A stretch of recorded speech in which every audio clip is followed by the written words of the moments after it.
बिस्मिल्लाहिर्रहमानिर्रहीम, अस्सलाम वालेकुम। जिस तरह हम बचपन से सुनते आ रहे हैं कि झूठ के पाँव नहीं होते, एक झूठ छुपाने के लिए 100 झूठ बोलने पड़ते हैं, यही कुछ हो रहा है।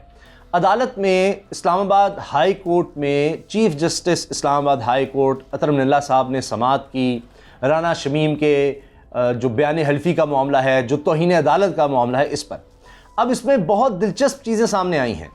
एक चीज़ तो ये कि राना शमीम साहब लंदन जाना चाहते थे और उनके वकील लतीफ़ अफरीदी साहब ने कहा कि जी वो बयान हल्फी ओरिजिनल जो आज पेश किया जाना था वो पेश नहीं किया जा सकता, उसके लिए इनको खुद बाहर जाना होगा। और साथ ही ये बात भी कही, अच्छा तहरीरी जवाब भी सामने आया है, उसकी भी बात करेंगे। साथ ये बात भी सामने आई जी कि इनके नवासे को, जिसको इन्होंने दिया था बयान हल्फी, वो हिरासा किया जा रहा है, वो अंडरग्राउंड चला गया है, वो बड़ा खौफजदा है। इस पर भी जस्टिस अतर मिनल्ला साहब ने कहा ये कैसे हो सकता है, ये तो बड़ी सीरियस बात आप कर रहे हैं, वहाँ ऐसे नहीं होता बरतानिया में, वो अंडरग्राउंड जाने की ज़रूरत है, फिर बताए सबको। अच्छा, अब इसके साथ साथ ये बात मान ली है राना शमीम साहब ने कि जी जो बयान हल्फी छापा गया है वही है, लेकिन साथ वो एक और काम करते हैं। वो कहते हैं कि मैंने बयान हल्फी छपने के लिए दिया नहीं, लिहाजा मैंने कोई तौहीन अदालत नहीं की। अगर ये चीज़ सीक्रेट रहती, बस मैंने जमा करा दिया था, ये तो लॉकर में रखवा दिया था, तो एक ज़ाती चीज़ थी, तो मेरा तो कोई इरादा नहीं था तौहीन अदालत करने का या छापने का या ये सामने लाने का कि जनाब इस्लामाबाद हाई कोर्ट के जज मुबैना तौर पर इस बयान हल्फी के मुताबिक जनाब 3 साल पहले उस वक्त के चीफ जस्टिस ने इस मौज़ अदलिया के किसी जज को इन्फ्लुएंस किया कि नवाज़ शरीफ और मरियम नवाज़ को बाहर नहीं आने देना, उनकी ज़मानत नहीं होने देनी इलेक्शन से पहले 2018 जुलाई के इलेक्शन से पहले। तो अब ये इल्ज़ाम था। इसी पर जस्टिस अतर मिनल्ला साहब बार बार लतीफ़ अफरीदी साहब जो सीनियर वकील उनसे पूछते रहे कि आप अदालती मुआविन भी बने, सिर्फ अपने मौक़िल को ना देखें, आप बताएं कि ये तो सारी अदलिया पर उन्होंने सवाल उठा दिया है। हम बड़ी मुश्किल से एतमाद कायम करते हैं अदालतों पर लोगों का, और इन्होंने मुतज़लज़ल कर दिया है। उन्होंने कहा कि मैं बड़ा कॉन्फिडेंट हूँ कि हो ही नहीं सकता हमारी अदालत के किसी भी जज को कोई इस तरह से इन्फ्लुएंस कर सके, और ये इस तरह की इन्होंने बात कर दी, यानी सारी अदलिया को इन्होंने हिला कर रख दिया। मुझे इस्लामाबाद हाई कोर्ट की फ़िक्र है। तो बाहर उन्होंने कहा कि जी हमने तो छापने के लिए दिया नहीं था, लिहाजा तौहीन अदालत हमारी तरफ से तो हुई नहीं। फिर एक और बड़ी दिलचस्प बात कि जी ये मामला पाकिस्तान में आता ही नहीं है। जो मुलाकात हुई साकिब निसार साहब से मुबैना तौर पर इस बयान हल्फी के हवाले से, या जो भी मैंने इसमें कहा है, वो तो गिलगित बल्तिस्तान का वाक़या है। जो बातें हुई सुनी वो पाकिस्तान में आता ही नहीं है, इस अदालत की जुरिस्डिक्शन में नहीं आता है मामला, लिहाजा अदालत इसको देख ही नहीं सकती, ख़त्म कहानी। वो ये भी कह रहे हैं। फिर जनाब एक सबसे अहम डेवलपमेंट जो नज़र आई वो ये कि इस्लामाबाद के एडवोकेट जनरल ने ख़त लिख दिया है चीफ कमिश्नर को कि एग्ज़िट कंट्रोल लिस्ट में राना शमीम साहब जो साबिक चीफ जज हैं गिलगित बल्तिस्तान के, उनका नाम डाल दिया जाए। ECL एग्ज़िट कंट्रोल लिस्ट, यानी मुल्क से बाहर भागने ना दिया जाए। इसका मतलब है ख़तरा महसूस किया जा रहा है, और आज वो बात सामने भी आती है। दोनों चीज़ें साथ साथ के राना शमीम साहब कह रहे हैं कि जी उनके वकील लतीफ़ अफरीदी, जी राना शमीम साहब को खुद बाहर जाने दिया जाए बरतानिया, ताकि वो बयान हल्फी लेकर आएँ। अटॉर्नी जनरल कहते हैं कि जी हमने तो इनको भी ख़त लिखा, बरतानिया को भी, तो ये ला सकते थे, वहाँ से हमारा दफ्तर खारजा है उसके थ्रू आ सकता था, तो ये लाने ही नहीं चाह रहे। तो बाहर जाने की इजाज़त की जब बात हुई तो अतर मिनल्ला साहब ने इससे इनकार कर दिया। तो लगता है कि वो अदालत थ्रू बाहर जाना चाहते थे। बिल्कुल वही तरीक़ा वारदात हमें सारा नज़र आता है कि ऐसी तो नहीं सिसिलियन माफिया कहा जाता कि जनाब अरशद मलिक की वीडियो सामने आ जाती है और उसके बाद जो मरकज़ी उसका किरदार है नासिर भट्ट, वो मुल्क से बाहर भाग जाता है। इन्होंने ये काम पकड़ा हुआ है कि सब कुछ शहबाज शरीफ और हमजा शहबाज कहते हैं जी सारा कारोबार तो सलमान शहबाज के नाम है, वो बाहर भाग गया।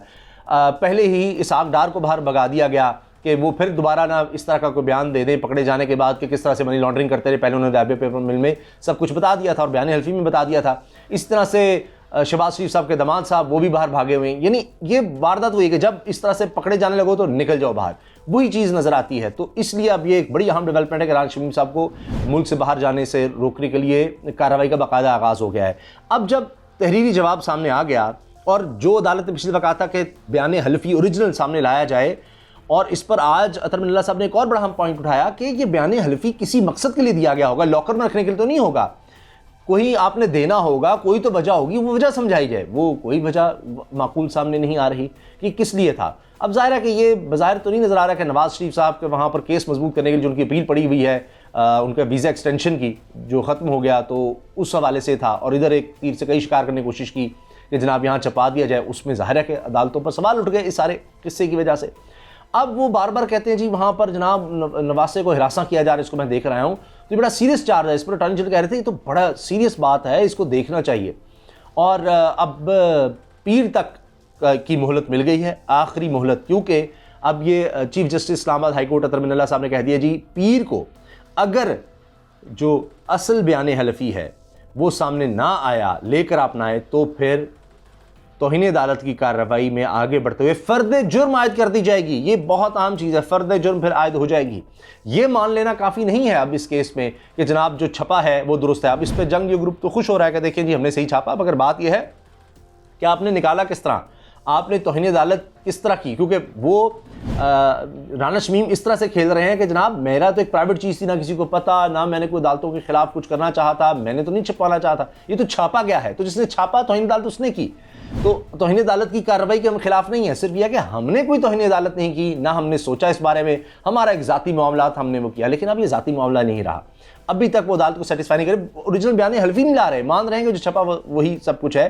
तो इसमें तो फिर आपने 3 साल पहले का वाक़या, यही अतर मिनल्ला साहब कह रहे हैं कि जी 3 साल बाद आप बयान हल्फी देते हैं, उसमें आप इस्लामाबाद हाई कोर्ट के जजेस पर इल्ज़ामात लगाते हैं, और वो जज के जी जो यहाँ है ही नहीं, जो उस वक्त था ही नहीं, वो हियरिंग में नहीं, तो उस पर आप इल्ज़ाम लगा देते हैं, तब पूरी जुडिशरी को आप कटहरे में खड़ा कर देते हैं। तो ये कोई इतना आसान काम तो नहीं, और 3 साल बाद। और फिर बड़ी दिलचस्प बात हो रही है, वो बात हम देखते हैं सदीक जान भी हमारे दोस्त अपनी वीडियो में करते हैं कि भाई 10-15 दिन पहले की बातें नहीं याद, 3 साल की पहले की हर बात याद है।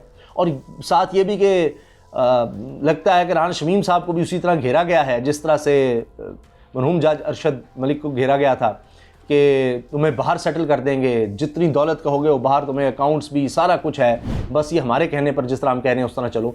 तो कुछ इस तरह इनको फंसाया गया। और एतजाज़ हसन साहब कह चुके हैं, लगता है कि वो जो ऑडियो आई है मियां साकिब निसार की, वो सुनाकर इनसे बयान हल्फी बनवा कर और सारी ये गेम बनाई गई, लेकिन वो सारी एक्सपोज हो गई है। अब इनको समझ नहीं आ रही कि इससे निकलें कैसे। ये सबसे अहम जो चीज़ें हुई हैं, एक तो ये कि जनाब जाना पड़ेगा लंदन। अब ये लगता है लंदन जाने की कोशिश करें, मैंने आपको बता दिया कि यही तरीका है, वही जो कतरी ख़त आता है उसी तरह से हर केस में कोई बयान हल्फी आ जाएगा, कोई ना कोई इस तरह की चीज़ आ जाएगी।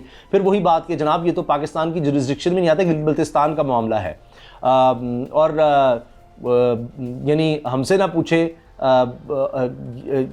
जुरिस्डिक्शन ही चैलेंज कर देनी है। कोई सवाल होगा तो जनाब ये मेरे से ना पूछे, मेरे तो वालिद साहब से पूछे, वो दुनिया में नहीं रहे। इसी तरह वो अब ये पाकिस्तान की अदालतों का मामला ही नहीं रहा, ये तो गिलगित-बल्तिस्तान का है।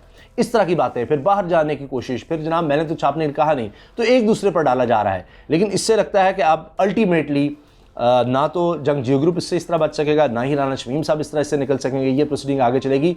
अब पीर तक की सिर्फ मोहलत है, अब देखना है कि पीर को ये लेकर आते हैं नहीं, और ECL में नाम डलने से पहले पहले क्या मुल्क से चले जाते हैं। मुझे बज़ाहिर ये लगता है, अगर हम पीछे हिस्ट्री को देखें, कि कोशिश तो यही होगी कि ताकि डिले किया जाए। आज भी यही नज़र आ रहा था कि वो लंबी तारीख लेना चाहते थे, लेकिन वो तारीख मिली नहीं। एक अफसोसनाक बात ये भी हुई है कि लतीफ़ अफरीदी साहब जो सीनियर वकील हैं, उन्होंने बाहर एक रिपोर्टर्स का बड़ी बदतमीज़ी की। उन्होंने कहा इस तरह कोई सवाल के जवाब, उन्होंने कहा जिस तरह का तुम्हारा चेहरा घटिया है, तुमने उस तरह घटिया सवाल किया।